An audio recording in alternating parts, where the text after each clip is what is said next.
Oi, pessoal. Bom dia, boa tarde, boa noite. Tudo bem com vocês?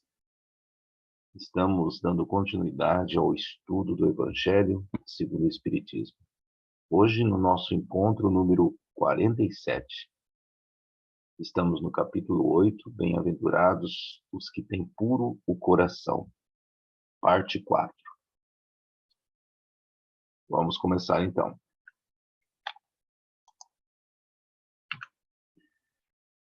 Item 8.4. Escândalos. Se a vossa mão é motivo de escândalo, cortai-a. 11.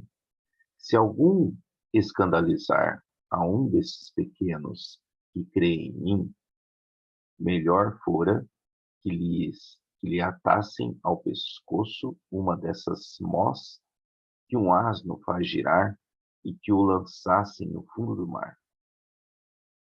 Ai do mundo por causa dos escândalos, pois é necessário que venham escândalos, mas ai do homem por quem o escândalo venha. Tende muito cuidado em não desprezar um desses pequenos. Declaro-vos que seus anjos do céu veem incessantemente a face de meu Pai que está nos céus, porquanto o Filho do Homem veio salvar o que estava perdido. Se a vossa mão ou o vosso pé vos é objeto de escândalo, cortai-os e lançai-os longe de vós. Melhor será para vós que entreis na vida tendo um só pé ou uma só mão, do que terdes dois e serdes lançados no fogo eterno. Se o vosso olho vos é objeto de escândalo, arrancai-o e lançai-o longe de vós. Melhor para vós será que entreis na vida tendo um só olho, do que terdes dois e terdes precipitados no fogo do inferno. Mateus 5, 29 e 30, 18, de 6 a 11. Nota interna que foi colocado aqui. Nas traduções mais recentes e mais fiéis da Bíblia, a palavra escândalo está expressa por tropeço, querendo significar que Jesus se referia a tudo que leva o homem à queda. O mau exemplo, princípios falsos, abuso do poder. Então, vamos voltar aqui no slide anterior.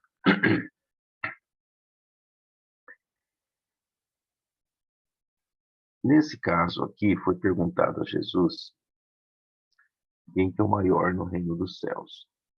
E Jesus chamou o menino, né, e usa a criança como exemplo dessa narrativa.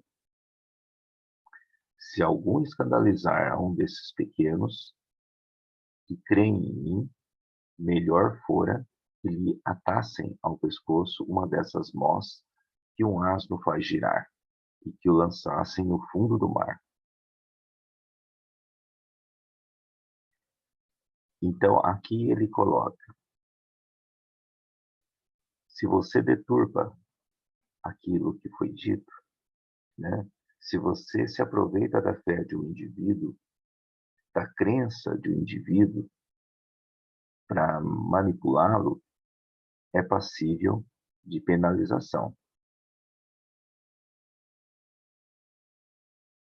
O texto aqui coloca de uma forma metafórica, né? Que ele coloca algo no pescoço, joga para que ele caia nas profundezas do mar, né? Continuando aqui. Ai do mundo por causa dos escândalos, pois é necessário que venham escândalos, mas ai do homem por quem o escândalo venha. Tende muito cuidado em não desprezar um desses pequenos.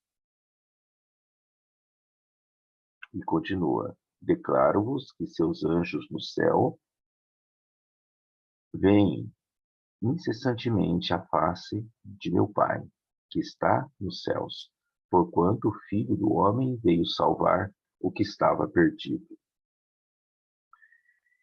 E aqui Jesus coloca sobre essa nossa ânsia de tentar compreender Deus. Ele nos acalma dizendo: faz o teu trabalho, que a compreensão virá, a sua compreensão virá como consequência disso. Então é aquela questão, não deixe para orar só quando você está na igreja, ou quando você está no templo, ou quando você está na casa espírita, ou na sua casa. Não deixe para acreditar em Deus apenas quando você está precisando dele. Não deixe para lembrar dele apenas nos momentos ruins, né? Não deixe para pensar em uma energia positiva quando você vai tomar um passe, por exemplo. Sabe? Você senta ali na cadeira, a pessoa fala, pensa em Jesus. Tem gente que só pensa em Jesus nessa hora. Naqueles segundos que você está ali na cadeira, é o momento que você pensa em Jesus. Passa a semana inteira pensando em tanta coisa, aí na hora de tomar o passe, naqueles 30 segundos, pensa em Jesus. Não há necessidade de agir dessa forma. Eu vou tomar um passe que vai tirar meu obsessor, que vinculou em mim quando eu fui lá naquele boteco. Deixar de ir no boteco já é uma forma de se tomar um passe. Não estou dizendo para deixar de tomar um passe, mas não precisa se restringir apenas a esse momento. É a nossa atitude, é a nossa postura, sabe? É desconstruir essa coisa que na igreja eu tenho que ser uma pessoa e em casa eu posso ser o que eu quiser. É na casa espírita que eu tenho que ter essa postura, mas na rua, aí, aí é comigo.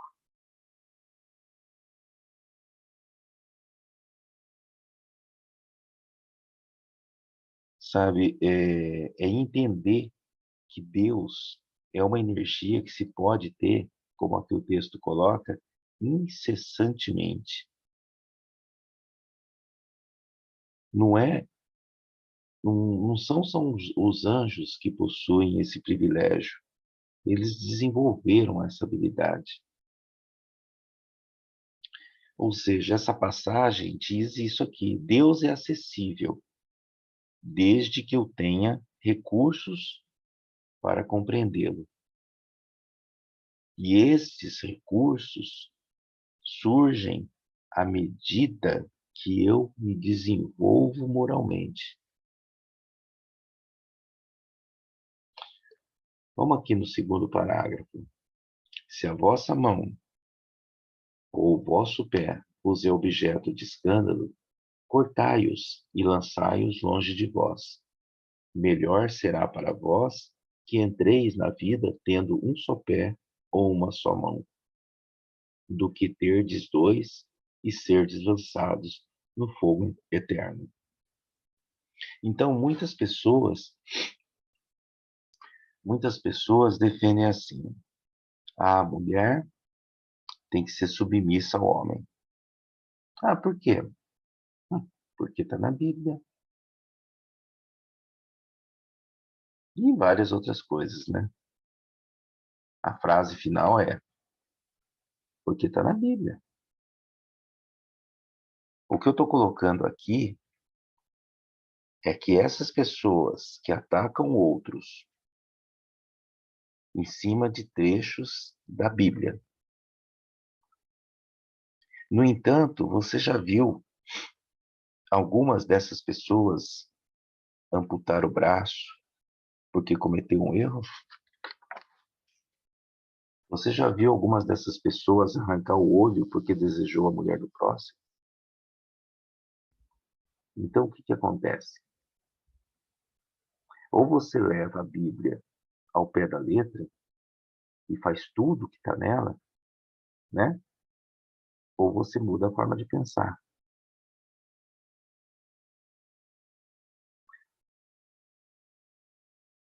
Porque se você for agir dessa forma, você vai ter que ficar retirando parte do corpo, porque olha só o texto que a gente acabou de ler.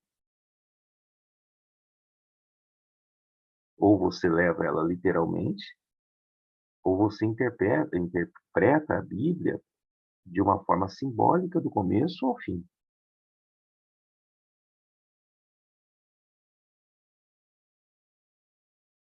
Se o vosso olho vos é objeto de escândalo, arrancai-o e lançai-o longe de vós. Melhor para vós será que entreis na vida tendo um só olho, do que terdes dois e serdes precipitados no fogo do inferno. Vamos em frente. 12. No sentido vulgar, escândalo se diz de toda ação que de modo ostensivo vá de encontro à moral ou ao decoro. O escândalo não está na ação em si mesma, mas na repercussão que possa ter. A palavra escândalo implica sempre a ideia de um certo arruído, ou seja, de um certo barulho. Muitas pessoas se contentam com evitar o escândalo, porque este lhes faria sofrer o orgulho, lhes acarretaria perda da consideração da parte dos homens, desde que suas torpezas ou sua baixeza, sua indecência fiquem ignoradas. É quanto basta para que se lhes conserve em repouso a consciência.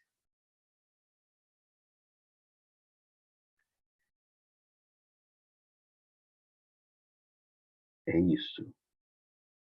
O escândalo aqui, né, não está na ação em si mesma, mas na repercussão que se possa ter. O texto mesmo diz.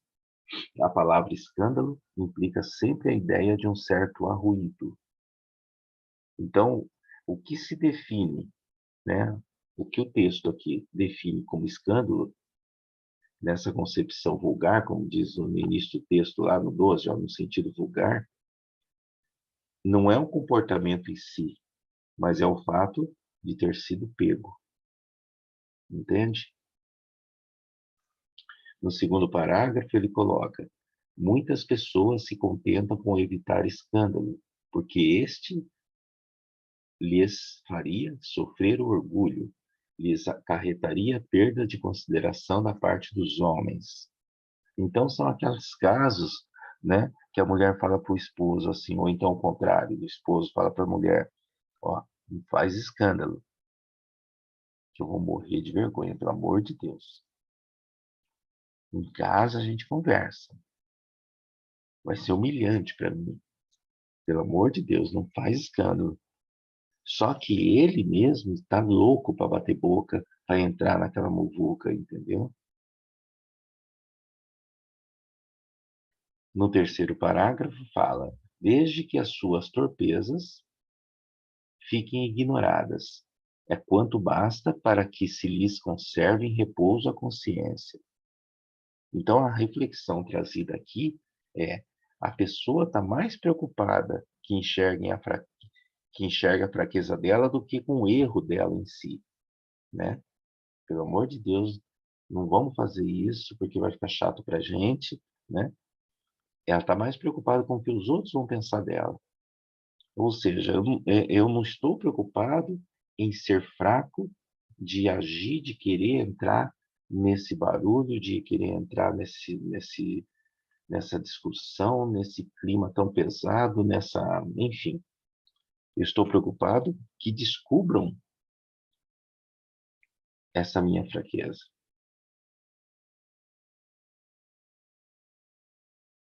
Vamos lá, vamos em frente. São, no dizer de Jesus, sepulcros branqueados por fora, mas cheios por dentro de podridão, vasos limpos no exterior e sujos no interior. Entendeu? Essa aqui é a sequência do texto que a gente acabou de ler. No sentido evangélico, a acepção da palavra escândalo, tão a miúde empregada, é muito mais geral, pelo que, em certos casos, não se lhe apreende o significado. Já não é somente o que afeta a consciência de outrem, é tudo o que resulta dos vícios e das imperfeições humanas, toda a reação má de um indivíduo para o outro, com ou sem repercussão. O escândalo, neste caso, é o resultado efetivo do mal moral. O que Jesus está colocando aqui é os casos citados em cima das pessoas que falam assim, ó, pelo amor de Deus, não vamos passar vergonha, não me deixe passar vergonha, enfim, é aquele cuidado de se apresentar da forma que é. Então, ele está fazendo uma analogia com os túmulos, né? A pessoa, a hipocrisia dela faz dela um túmulo muito bonito, mas dentro está podre. Por mais bonito que seja o túmulo, lá dentro tem um cadáver em decomposição, uma ossada. Não adianta eu querer ser bonito por fora se eu estou podre por dentro. É pesado, mas é literal isso que está sendo colocado. No segundo parágrafo, está lá, no sentido evangélico, a acepção da palavra escândalo, tão a miúde empregada, é muito mais geral, pelo que em certos casos não se lhe apreende o significado. Já não é somente o que afeta a consciência de outrem, é tudo que resulta dos vícios e das imperfeições humanas, toda reação má de um indivíduo para o outro, com ou sem repercussão. Então, aqui, no sentido evangélico, na acepção evangélica, vai mais em cima do que foi dito aqui. Não importa se foi descoberto, importa se existiu, importa se aconteceu, né? Se existiu,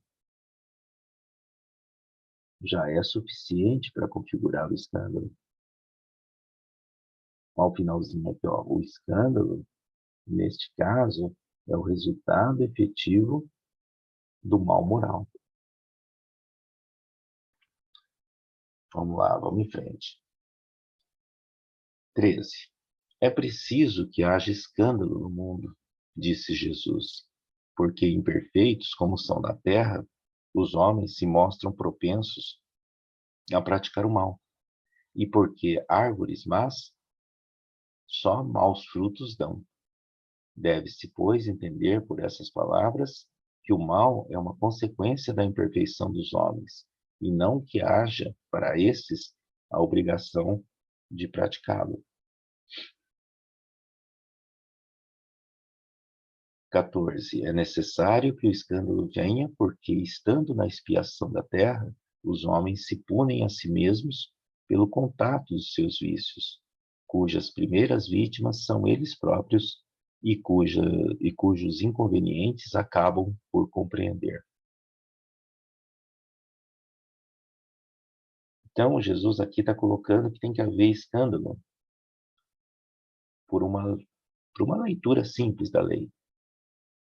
Se compreendemos que o planeta Terra, esse mundo imperfeito, de pessoas imperfeitas, então não tem como eu esperar perfeição de pessoas imperfeitas.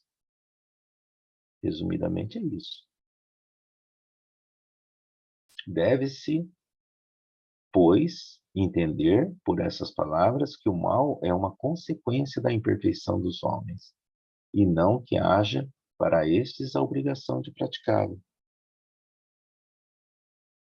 Ou seja, você tem direito de escolha.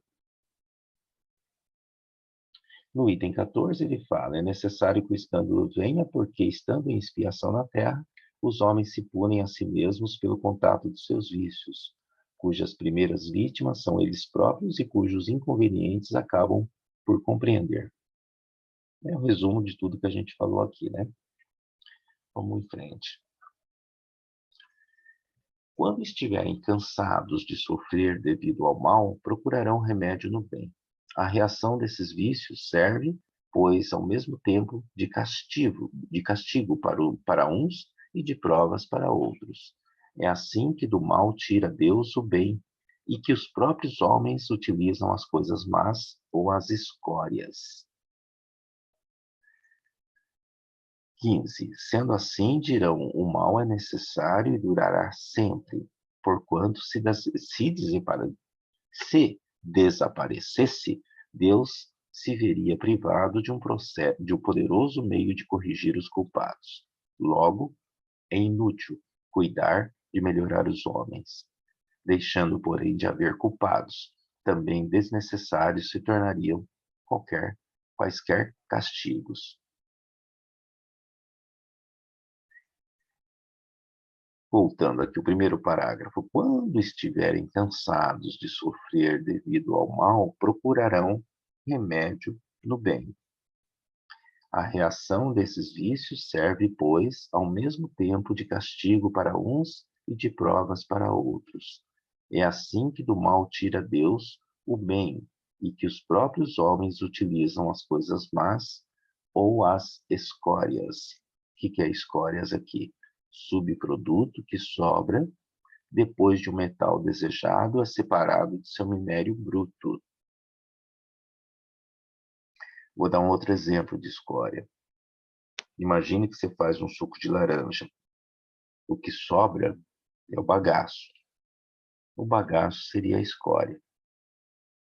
Então, no primeiro parágrafo, aqui ele diz, no entender como remédio, mas procurar o tratamento e a cura no bem. A pessoa pensa em Deus quando está triste, como a gente disse no início, mas quando fica bem não pensa mais. No item 15 ele fala, sendo assim, dirão, o mal é necessário e durará sempre, porquanto se desaparecesse, Deus se veria privado de um poderoso meio de corrigir os culpados. Logo, é inútil cuidar de melhorar os homens, deixando, porém, de haver culpados. Também desnecessários se tornariam quaisquer castigos. Então, isso aqui é muito rico, né? É muito rico. O indivíduo ele pode pegar tudo isso aqui que nós falamos e levar ao pé da letra, né? Baseado em tudo que foi dito até agora. Bom, se Deus utiliza o mal, né, o pensamento, se Deus utiliza o mal para corrigir as pessoas, então o mal é necessário, né, e nunca vai desaparecer. Porque se o mal desaparecer, Deus não poderá corrigir as pessoas. Então, para que eu vou me preocupar em me melhorar se o mal vai existir, não importando o que eu faça? Né? A grosso modo, assim. Por que eu vou arrumar a cama se eu vou dormir de novo? Né? Suponhamos que a humanidade se transforme e passe a ser constituída de homens de bem, nenhum pensará em fazer o mal ao seu próximo, e todos serão ditosos por serem bons. Tal a condição dos mundos elevados, donde já o mal foi banido. Tal virá a ser a da terra quando houver progredido bastante. No entanto, ao mesmo tempo que alguns mundos se adiantam, outros se formam, povoados de espíritos primitivos, e que, além disso, serve de habitação, de exílio e distância expiatória a espíritos imperfeitos, rebeldes, obstinados no mal, expulsos de mundos que se tornaram felizes. Então, o que ele está dizendo aqui é: não tem problema que a maldade acabe, né? Nos mundos superiores, a maldade acaba. Tá vendo lá, ó? Tal a condição dos mundos elevados, donde já o mal foi banido. Tal virá a ser a da terra quando houver progredido bastante. Quer dizer, isso vai acontecer um dia na terra quando houver a progressão tiver acontecido. E como que a Terra progride?